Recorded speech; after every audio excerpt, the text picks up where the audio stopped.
Good afternoon. October 7 wasn't just another dark day in Jewish history.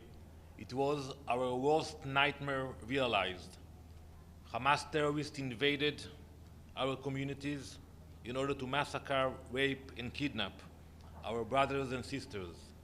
They showed no mercy, slaughtering men, women, and children, ripping apart families, and destroying entire communities.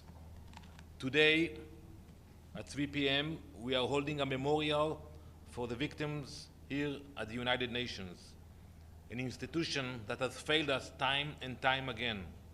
When the massacre of October 7 unfolded, the UN refused to act. It couldn't find the most basic morality to condemn. One condemnation of the brutal murder of innocent civilians, and it could not bring itself to call out the atrocities for what they were. Instead of standing with the innocent, this institution remained silent. When it finally found its voice, it did not speak for justice. It chose to vilify us, the country fighting to protect its people from the monsters who massacred us. The UN has failed in its most basic mandate to protect the innocent and condemn evil. We are following what's happening in Israel. Earlier today, we intercepted a ballistic missile that was launched from Yemen at our civilians in the center of Israel. We will continue to monitor what's happening. We continue to fight in multiple fronts. We are deploying all necessary capabilities against our enemies, both in defense and offense. And I can tell Iran and their proxies, they should know, we will decide when and where, but there will be a response. There will be a response. We will ensure that all those who seek to destroy us will pay the price for their actions.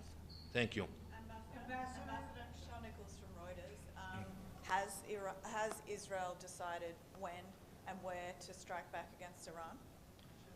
We are debating it, and the cabinet met and will continue to meet. We will choose the exact location and the way of the response. But it will happen. It will take place. And then the event this afternoon, did you invite the Secretary General or any other UN officials to attend? We invited ambassadors, and we expect the participation of dozens of ambassadors. You know that the situation with the SG, I would say, is sensitive. Even though we appreciate the video he put forward before October 7th, it was well received in Israel. But the last year was hard. It was hard because we felt that Israel is not treated the way it should be treated, and we were disappointed during that year. And then can you just clarify, has he been PNG by Israel? Excuse me? Has he been made persona non grata by Israel?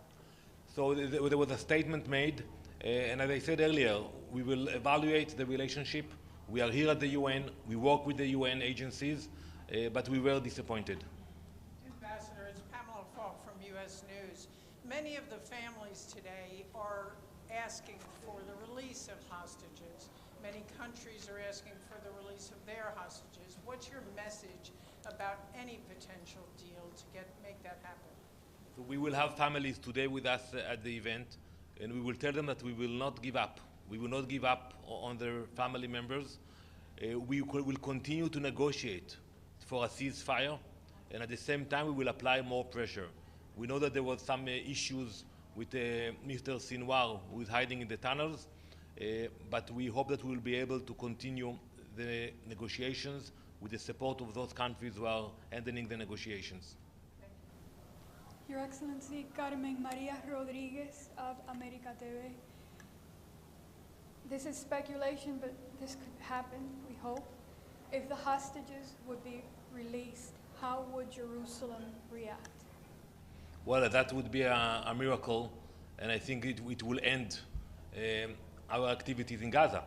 So basically, it can happen tomorrow morning if Hamas would release the hostages, but unfortunately, I'm not optimistic about that taking place. Knowing the character that we are dealing with and what's happening now in Gaza, I'm not optimistic that all of a sudden Hamas will decide to release the hostages.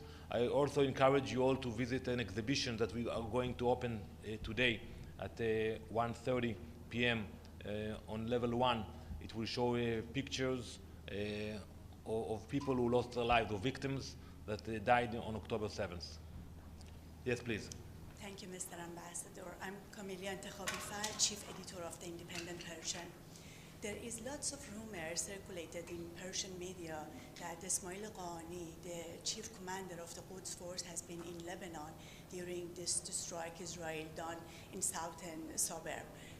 Does it any information, intelligence information from the Israeli side, they can confirm he's present in Lebanon? Thank you. So I cannot give specific about this individual, but I will say that if you are a bad guy and you're hanging around with terrorists, expect the worst news to come. So I don't know about this gentleman, but I can tell you about other Iranians who were involved in terror activities in Lebanon who were hurt because they were plotting to attack us. So I know that in Iran they pay a lot of attention to this gentleman, but it's up to them to find out what happened to him. Thank you very much. Thank you.